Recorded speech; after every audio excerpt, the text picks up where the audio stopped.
The Holy Bible, New King James Version, Luke 22. Now the feast of unleavened bread drew near, which is called Passover.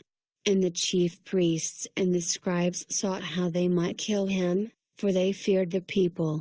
Then Satan entered Judas, surnamed Iscariot, who was numbered among the 12. So he went his way and conferred with the chief priests and captains, how he might betray him to them. And they were glad, and agreed to give him money. So he promised and sought opportunity to betray him to them in the absence of the multitude. Then came the day of unleavened bread, when the Passover must be killed. And he sent Peter and John, saying, Go and prepare the Passover for us, that we may eat. So they said to him, Where do you want us to prepare? And he said to them, Behold, when you have entered the city, a man will meet you carrying a pitcher of water. Follow him into the house which he enters. Then you shall say to the master of the house, The teacher says to you, Where is the guest room where I may eat the Passover with my disciples? Then he will show you a large, furnished upper room. There make ready. So they went and found it just as he had said to them, and they prepared the Passover. When the hour had come, he sat down, and the 12 apostles with him. Then he said to them, With fervent desire I have desired to eat this Passover with you before I suffer, for I say to you, I will no longer eat of it until it is fulfilled in the kingdom of God. Then he took the cup, and gave thanks, and said, Take this and divide it among yourselves, for I say to you, I will not drink of the fruit of the vine until the kingdom of God comes. And he took bread, gave thanks and broke it, and gave it to them, saying, This is my body which is given for you, do this in remembrance of me. Likewise he also took the cup after supper, saying, This cup is the new covenant in my blood, which is shed for you. But behold, the hand of my betrayer is with me on the table. And truly the Son of Man goes as it has been determined, but woe to that man by whom he is betrayed. Then they began to question among themselves, which of them it was who would do this thing. Now there was also a dispute among them, as to which of them should be considered the greatest. And he said to them, The kings of the Gentiles exercise lordship over them, and those who exercise authority over them are called benefactors. But not so among you, on the contrary, he who is greatest among you, let him be as the younger, and he who governs as he who serves. For who is greater, he who sits at the table, or he who serves? Is it not he who sits at the table? Yet I am among you as the one who serves. But you are those who have continued with me in my trials.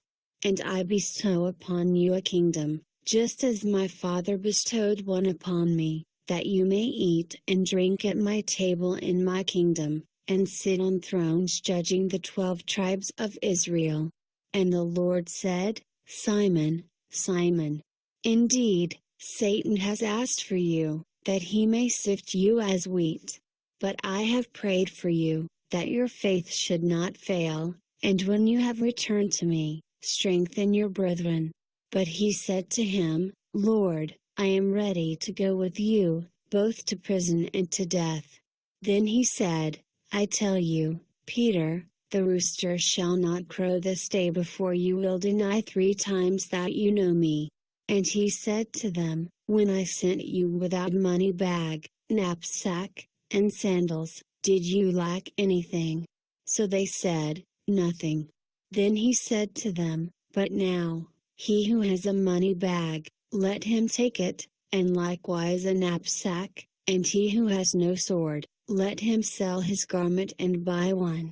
For I say to you that this which is written must still be accomplished in me. And he was numbered with the transgressors.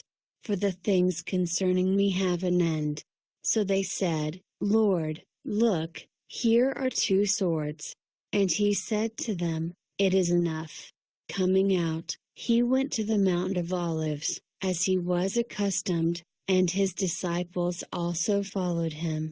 When he came to the place, he said to them, "Pray that you may not enter into temptation." And he was withdrawn from them about a stone's throw, and he knelt down and prayed, saying, "Father, if it is your will, take this cup away from me, nevertheless not my will, but yours, be done." Then an angel appeared to him from heaven, strengthening him. And being in agony, he prayed more earnestly. Then his sweat became like great drops of blood falling down to the ground. When he rose up from prayer, and had come to his disciples, he found them sleeping from sorrow. Then he said to them, "Why do you sleep? Rise and pray, lest you enter into temptation." And while he was still speaking, behold, a multitude, and he who was called Judas, one of the 12, went before them and drew near to Jesus to kiss him. But Jesus said to him, "Judas, are you betraying the Son of Man with a kiss?" When those around him saw what was going to happen, they said to him, "Lord, shall we strike with the sword?" And one of them struck the servant of the high priest and cut off his right ear. But Jesus answered and said, "Permit even this." And he touched his ear and healed him. Then Jesus said to the chief priests, captains of the temple, and the elders who had come to him, "Have you come out, as against a robber, with swords and clubs? When I was with you daily in the temple, you did not try to seize me. But this is your hour, and the power of darkness." Having arrested him, they led him and brought him into the high priest's house. But Peter followed at a distance. Now when they had kindled a fire in the midst of the courtyard and sat down together, Peter sat among them. And a certain servant girl, seeing him as he sat by the fire, looked intently at him and said, "This man was also with him." But he denied him, saying, "Woman, I do not know him." And after a little while another saw him and said, "You also are of them." But Peter said, "Man, I am not." Then after about an hour had passed, another confidently affirmed, saying, "Surely this fellow also was with him, for he is a Galilean." But Peter said, "Man, I do not know what you are saying." Immediately, while he was still speaking, the rooster crowed. And the Lord turned and looked at Peter. Then Peter remembered the word of the Lord, how he had said to him, "Before the rooster crows, you will deny me 3 times." So Peter went out and wept bitterly. Now the men who held Jesus mocked him and beat him. And having blindfolded him, they struck him on the face and asked him, saying, "Prophesy. Who is the one who struck you?" And many other things they blasphemously spoke against him. As soon as it was day, the elders of the people, both chief priests and scribes, came together and led him into their council, saying, "If you are the Christ, tell us." But he said to them, "If I tell you, you will by no means believe. And if I also ask you, you will by no means answer me or let me go. Hereafter the Son of Man will sit on the right hand of the power of God." Then they all said, "Are you then the Son of God?" So he said to them, "You rightly say that I am." And they said, "What further testimony do we need? For we have heard it ourselves from his own mouth."